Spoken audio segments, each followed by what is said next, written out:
So when I was a child, my favorite time of the day is after dinner.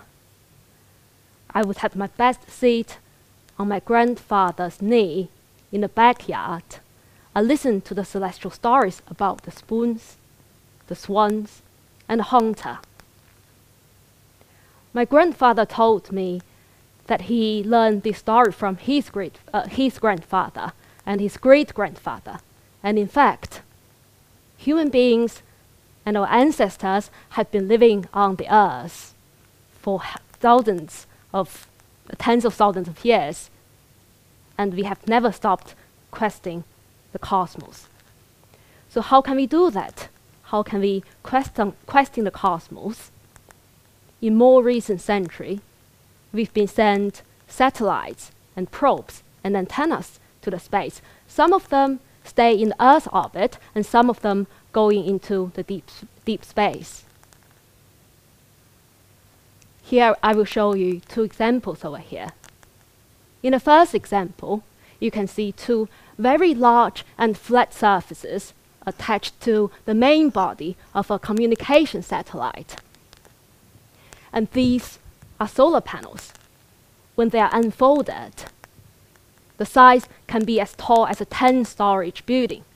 Yes, they are huge, because we need enough surface area to take a lot of solar energy for the deep space mission. And in the second case, this is the reflect array antenna. Both of the examples share the same features because they are huge and they are flat. So we need to fold these large and flat surfaces compactly and to a minimum volume, pack them into a rocket before launching, and then once they launch into the space, launch to the destination, we will deploy it back to a functional surface. For this case, it's pretty simple because it only consists of 3 panels. You can just wrap around the main body of the satellite. However, what happens when there are many more solar panels to be attached? Are there better methods? So here I will show you an animation that you can find on YouTube channels or other social media.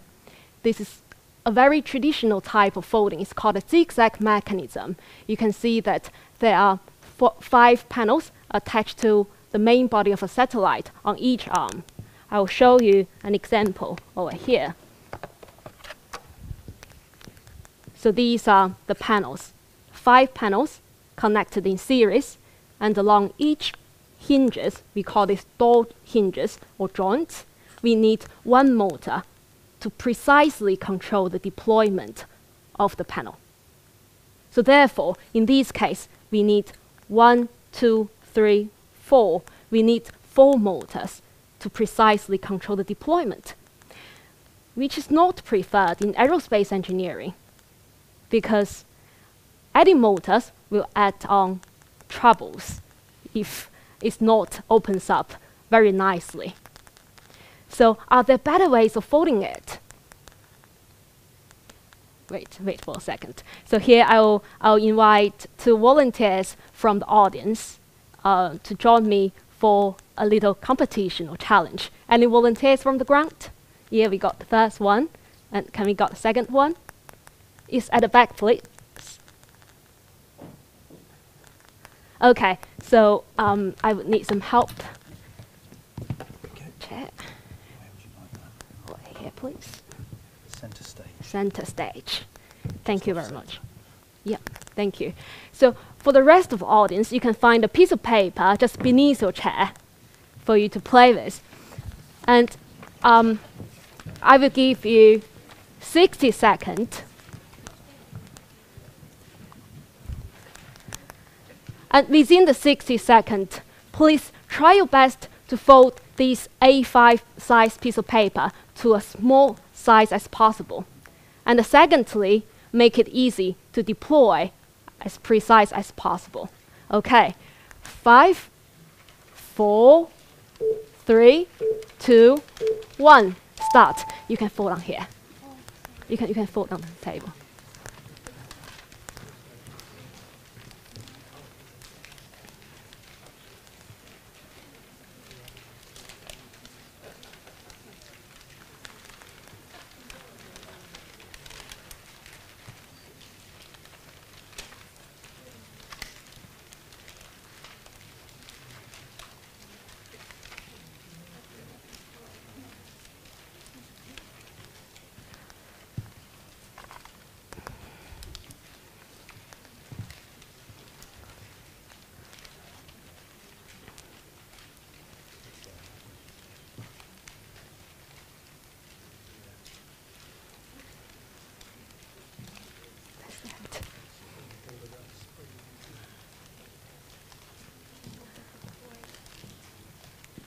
Okay, time's up.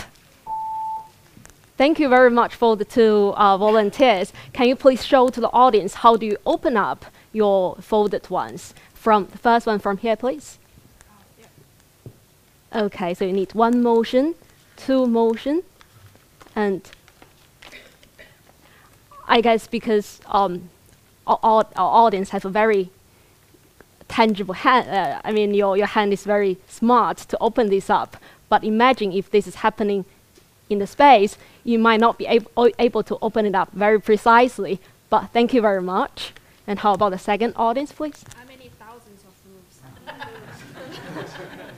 Yeah, maybe Two. some inner power inside of it to make it unfold. Very nice, but both of them folded to a very small size. Thank you very much.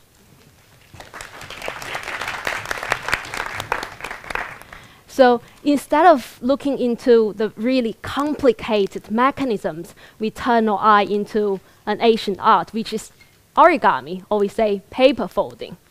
So the artist folds a piece of paper into a fortune teller, into a crane, a pagoda, or a frog. But people like us start to think about, well, can we use the property of an origami to fold a large piece of paper into a small volume and then deploy it back to a functional surface? And thanks to our two audiences just now, and I will show you my folding over here. So I fold the same size of paper into a small volume, and if I pinch the two corners of it, it deploys to a large surface. So if you're interested, this pattern is called a Murari pattern. If you are interested, you can fold this according to the crease pattern as shown on the left-hand side. When it is a solid line, you make a mountain fold. By a mountain fold, I mean you fold a piece of paper like this, creating a mountain or hill. This is a mountain fold. If it is a dotted line, you make conversely a valley fold like this. So if you fold a mountain fold and valley fold according to the crease pattern, you can create something like this. It's called the Murari. However, we are engineers. We are not paper artists. We cannot just fold a piece of paper. We need to fold paper, but with thickness. We need to fold engineering material. So when we are adding thickness to this crease pattern, so this paper shows how we do this. We know that we need to add some, well, very odd triangular shapes on top and bottom of the surfaces, make it not so pretty. Well, it might be all right to fold solar panels of satellites, but for reflect array antennas, which require a really continuous and flat surface, we cannot do that. And so this is my research. If we make some slits, regular slits, into this tessellation, I can actually fold a flat surface up into a very compact volume without any holes or voids.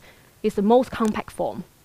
So here, within the circled, highlighted region, I make a video over here. So I'll show you the video. I can fold it from a continuous surface into a compact volume. And I'll show you a prop over here as well. So from a compact surface compact volume into a flat and continuous surface. Well, although the sleeves are facilitating the folding process, you can't see them in the deployed state and the folded state. So we are very happy that this work is published in the Royal Society Proceeding A, and I'm so happy this is my first publication, and it's selected to be the cover page of that issue. So, thank you. So, with a bit of showing off, I would like to end my talk today.